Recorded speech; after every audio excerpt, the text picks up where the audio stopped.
Welcome to my YouTube channel safety tips. आज की इस वीडियो में हम बात करेंगे कन्फाइंड स्पेस के बारे में। तो आइए फिर शुरू करते हैं आज की वीडियो को। और सबसे पहले हम देखते हैं कि कन्फाइंड स्पेस की डेफिनेशन क्या है। तो कोई भी ऐसी प्लेस जो कि फुली या पार्शली इनक्लोज्ड हो और जहाँ पे आने जाने का रास्ता तंग हो, जहाँ पे पॉसिबिलिटी हो हज़ार्डियस फ्यूम्स की, वेपर्स की, डस्ट की, फ्लूइड्स की, और जहाँ पे जो ऑक्सीजन लेवल है या तो वो कम भी हो सकता है या फिर वो ज़्यादा भी हो सकता है।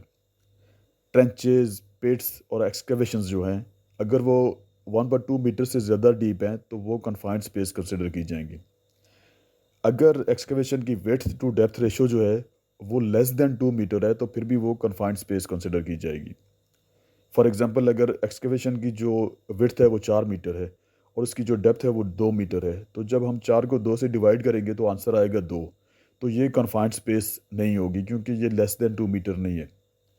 अगर एक्सकेवेशन की विड्थ है 3 मीटर और उसकी डेप्थ है 2 मीटर, तो हम 3 को 2 से डिवाइड करेंगे तो हमारे पास आंसर आएगा 1.5। तो ये कन्फाइंड स्पेस है क्योंकि ये लेस देन 2 मीटर है।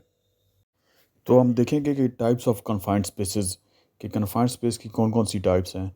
तो इसमें टैंक्स आ जाते हैं, प्रोसेस वेसल्स आ जाते हैं, बॉयलर्स आ जाते हैं, रिएक्टर्स आ जाते हैं, लार्ज पाइपलाइंस हैं, साइलोज हैं, स्टोरेज बिन्स हैं, हुपर्स हैं, इनक्लोज ड्रेन्स एंड सीवर्स आ जाते हैं, सम्प पिट्स आ जाते हैं और मैन होल्स आ जाते हैं। तो हम बात करेंगे हैज़र्ड्स के बारे में कि कन्फाइंड स्पेस के अंदर कौन कौन से हैज़र्ड्स आप फेस कर सकते हैं। तो सबसे पहले मैकेनिकल हैज़र्ड्स आ जाते हैं जो कि बेड रिलेटेड होते हैं, जिससे आप क्रश, बर्न, शीयर, स्टैब हो सकता है, वर्कर इंजर्ड हो सकता है। फिर इलेक्ट्रिकल हैज़र्ड्स आ जाते हैं। कोई भी आप अगर इलेक्ट्रिकल टूल उसके अंदर यूज़ करते हैं तो उससे इलेक्ट्रिक शॉक हो सकता है, उससे बर्न हो सकते हैं, फायर हो सकती है, एक्सप्लोजन हो सकता है। फिर फिजिकल हैज़र्ड्स आ जाते हैं जिसमें नॉइज़ है, एनगल्फमेंट है, स्लिपरी सर्फेसेज हैं, ट्रिप है, लाइटिंग है, रेडिएशन है, वाइब्रेशन है, एक्सट्रीम टेम्परेचर आप फेस कर सकते हैं। फिर केमिकल हैज़र्ड्स आ जाते हैं जिसमें गैसेस हैं, वेपर्स हैं, मिस्ट है, फ्यूम्स हैं, लिक्विड्स है और डस्ट है। फिर एटमॉस्फेरिक हैज़र्ड्स आ जाते हैं जो कि मोस्ट कॉमन काज होते हैं कन्फाइंड स्पेस डेथ की। तो उसमें सबसे पहले ऑक्सीजन डेफिशिएंसी हो सकती है, यानी ऑक्सीजन का लेवल जो है वो कम हो सकता है। जैसे अगर ऑक्सीजन लेवल 19.5 से कम है तो उसमें ऑक्सीजन डेफिशिएंसी से बंदे की डेथ हो सकती है। फिर फ्लेमेबल एक्सप्लोसिव एटमॉस्फेयर हो सकता है। वहाँ पे अगर हाइड्रोकार्बन, H2S वगैरह है, तो अगर वहाँ पे अगर आप हार्ड वर्क करते हैं तो उससे फायर एक्सप्लोजन हो सकता है, उससे भी डेथ हो सकती है। फिर टॉक्सिक एटमॉस्फेयर हो सकता है, यानी कि वहाँ पे अगर H2S है तो वहाँ पे वो जहरीली गैस है तो उससे भी बंदे की डेथ हो सकती है। फिर बायोलॉजिकल हैज़र्ड्स आ जाते हैं जिसमें वायरसेस हैं, बैक्टीरिया है, फंगी है, पैरासाइट्स हैं एंड अदर लिविंग ऑर्गेनिज्म। फिर साइकोलॉजिकल हैज़र्ड्स आ जाते हैं जिसमें क्लस्टरफोबिया है due to confined space, restricted movement, PP restriction, noise का हैज़र्ड्स आप फेस कर सकते हैं। तो क्लस्टरफोबिया क्या होता है कि कुछ लोगों के अंदर खौफ होता है, वो तंग जगहों के अंदर काम करने से डरते हैं। तो हम बात करेंगे कंट्रोल मेजर्स के बारे में। तो कंट्रोल मेजर्स में सबसे पहले डिस्कस करेंगे वेंटिलेशन को। तो आपने ये इंश्योर करना है कि जो एटमॉस्फेयर है वो कंटिन्यूसली मॉनिटर हो रहा है, जो परमिट की रिक्वायरमेंट है उस हिसाब से। आपने ये भी इंश्योर करना है कि जो सोर्स ऑफ एयर सप्लाई है, जो बाहर से आप हवा ले रहे हैं, जो कन्फाइंड स्पेस के अंदर जा रही है, तो वो जो है वो कंटेमिनेंट फ्री लोकेशन होनी चाहिए। वहाँ की जो एनवायरनमेंट है वो साफ़ सुथरा होना चाहिए।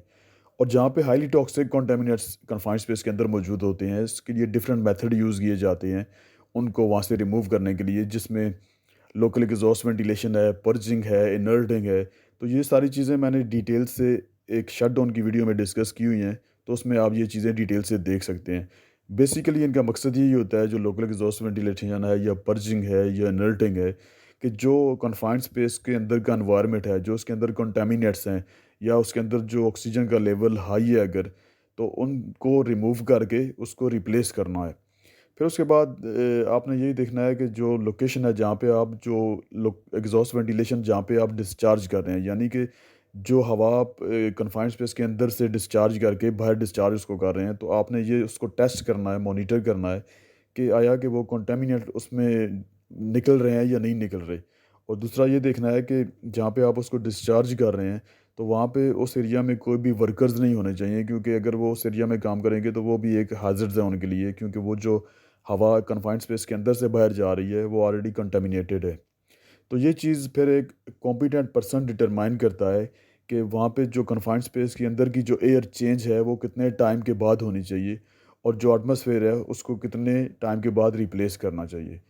फिर आ जाता है एक्सेस और एग्रेस। आपने ये इंश्योर करना है कि जो एक्सेस और एग्रेस है वो अनऑब्स्ट्रक्टेड होनी चाहिए, ताकि इंट्री और एग्ज़िट जो है वो इजीली और सेफली हो सके, और इन केस ऑफ इमरजेंसी जो लोग उसमें काम कर रहे हैं वो सेफली वहाँ से एवैक्यूएट कर सकें। तो जो ओपनिंग है कन्फाइंड स्पेस की, उसका जो साइज़ है वो मिनिमम जो है मैनुअल साइज़ 0.6 मीटर यानी कि 23.6 इंचज़ डायामीटर होना चाहिए।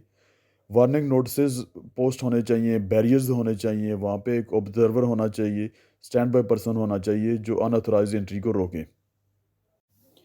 फिर एटमॉस्फेरिक टेस्टिंग आ जाता है, तो जिसमें प्री एंट्री टेस्टिंग यानी कि जो एजीटी है वो काम शुरू होने से पहले, बंदे इस कन्फाइंड स्पेस में एंटर होने से पहले वो गैस टेस्ट करता है। तो जो गैस टेस्ट है उसका जो सीक्वेंस होता है वो उसमें सबसे पहले ऑक्सीजन लेवल चेक करेगा, फिर उसके बाद फ्लेमेबल गैसेस एंड वेपर्स जो हैं वो चेक करेगा, फिर उसके बाद potential toxic air contaminants check करेगा।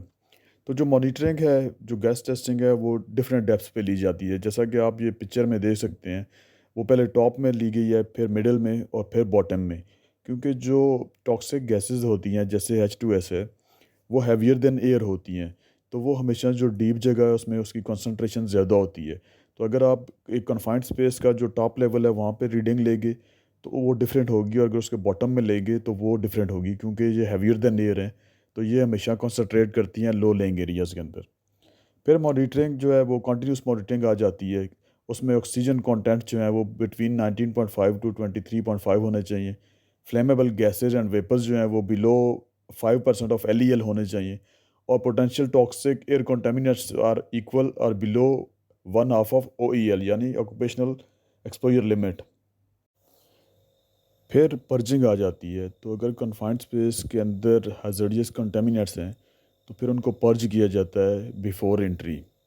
तो जो पर्जिंग है वो कंडक्ट की जाती है, जिसका पर्पज़ ये होता है कि वो एग्जिस्टिंग जो कंटामिनेंट्स हैं उनको डिस्प्लेस किया जाए। जो हज़ार्डियस एटमॉस्फेयर है उसको किसी और मीडियम से रिप्लेस किया जाए, जैसे एयर से, वाटर से, स्टीम से, इनर्ट गैसेस से। ये जो मेथड हैं ये यूज़ किए जाते हैं कन्फाइंड स्पेस को पर्ज करने के लिए। तो जो पर्जिंग का मेथड है, यानी कि आपने किस चीज़ से पर्जिंग करनी है, एयर से करनी है, वाटर से करनी है, स्टीम से करनी है या इनर्ट गैस से करनी है, तो वो बेस करता है कि उसके अंदर जो कंटेमिनेंट्स हैं उनकी कैरेक्टरिस्टिक्स क्या हैं, जो कन्फाइंड स्पेस है उसकी कन्फिग्रेशन क्या है, जो आप वेंटिलेशन इक्विपमेंट यूज़ करने जा रहे हैं उसकी क्या स्पेसिफिकेशन है। तो ये सारी चीज़ें देख के फिर डिसाइड किया जाता है कि कौन सा मेथड ऑफ पर्जिंग यूज़ किया जाएगा। Use of direct reading portable gas monitor. तो जहाँ पे कन्फाइंड स्पेस एटमॉस्फेयर है उसको मॉनिटर करना कंटिन्यूसली डिफ़िकल्ट या इम्प्रैक्टिकेबल हो तो वहाँ पे हम पोर्टेबल गैस मॉनिटर यूज़ करते हैं।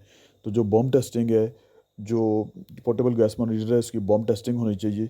उसमें उसका जो सेंसर है उसको एक्सपोज किया जाता है ख़ास कॉन्सेंट्रेशन ऑफ गैस में।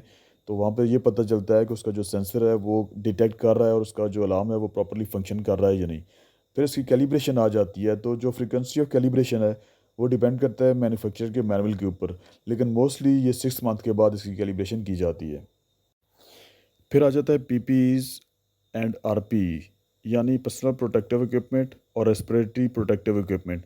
तो ये जो रिक्वायरमेंट है ये बेस्ड करती हैं रिस्क असेसमेंट के ऊपर, कि किस किस्म का रिस्क जो है वहाँ पे वो बंदा है उसको एक्सपोज होगा, किस किस्म का जो एटमॉस्फेयर है अंदर वो उसके अंदर काम करेगा। तो जो फिर RPEs और PPEs होता है फिर उस रिस्क असेसमेंट पे बेस्ड होता है, उस हिसाब से फिर दिया जाता है। लेकिन ये भी कंसिड्रेशन की जाती है कि जो कम्युनिकेशन है बंदे का या जो इमरजेंसी इवैक्यूएशन है उसको कंसिडर किया जाता है कि कहीं PPEs और RPEs के यूज़ से वो इफ़ेक्ट तो नहीं होंगे। फिर परमिट टू वर्क आ जाता है। तो इशूइंग वर्क परमिट, तो सबसे पहले जो है जो इशूइंग अथॉरिटी है वो वर्क परमिट इशू करता है, और कन्फाइंड स्पेस के लिए वर्क परमिट के साथ एक कन्फाइंड स्पेस एंट्री सर्टिफिकेट भी अटैच होता है। तो उसके बाद मॉनिटरिंग ऑफ कन्फाइंड स्पेस आ जाता है। तो जो मॉनिटरिंग है उसमें जो कन्फाइंड स्पेस ऑब्जर्वर है वो मॉनिटर करता है, वो एंट्री एग्जिट लॉग मेंटेन करता है। फिर जॉब परफार्मर है और फिर PTW इशूअर है। इसके बारे में जो फर्दर डिटेल्स हैं वो परमिट के बारे में, वो एडनॉक का जो परमिट टू वर्क स्टैंडर्ड है HSCOS ST02 है, उसको हम फिर से अलग से डिस्कस करेंगे। एमरजेंसी रेस्क्यू रिक्वायरमेंट्स, तो जो एमरजेंसी रिस्पांस अरेंजमेंट्स हैं वो कंसिडर की जाएंगी रिस्क असेसमेंट के अंदर। और एक सूटेबल ट्रेंड रेस्क्यू टीम जो है वो एडिक्वेट इक्विपमेंट के साथ अवेलेबल होनी चाहिए इन केस अगर कन्फाइंड स्पेस के अंदर ऐसे हैजर्ड्स हैं जिनसे सीरियस इंजरी या फेटल इंजरी हो सकती है, और जो ना तो रिमूव किए जा सकते हैं और ना एलिमिनेट किए जा सकते हैं। ऐसे ख़तरात अगर उसके अंदर मौजूद हैं तो फिर आपको सूटेबल ट्रेंड रेस्क्यू टीम चाहिए। जो रेस्क्यू प्लान है वो डेवलप होगा, वो बेस्ड करता है जो आउटकम है रिस्क असेसमेंट की, कि कितने सीरियस किस्म का रिस्क उसके अंदर इन्वॉल्व है। उस हिसाब से रेस्क्यू टीम और रेस्क्यू इक्विपमेंट फिर वो अरेंज किया जाएगा। अगर ये भी डिसाइड किया जाएगा कि रेस्क्यू टीम जो है वो परमानेंटली प्रेजेंट होनी चाहिए या वो जस्ट स्टैंड बाय होनी चाहिए, और कौन कौन से रेस्क्यू पर्सनल होने चाहिए, कौन कौन सा पीपीज़ होना चाहिए, और कौन कौन से रेस्क्यू इक्विपमेंट जो हैं वो रिक्वायर्ड होंगे, जैसे कि रेस्पिरेटर्स हैं, फायर एक्सटिंग्विशर्स हैं, फर्स्ट एड है, बैकअप लाइटिंग है, टॉर्चेस है, रेस्क्यू लाइंस हैं एंड रिट्रीवल ट्राइपॉड्स हैं।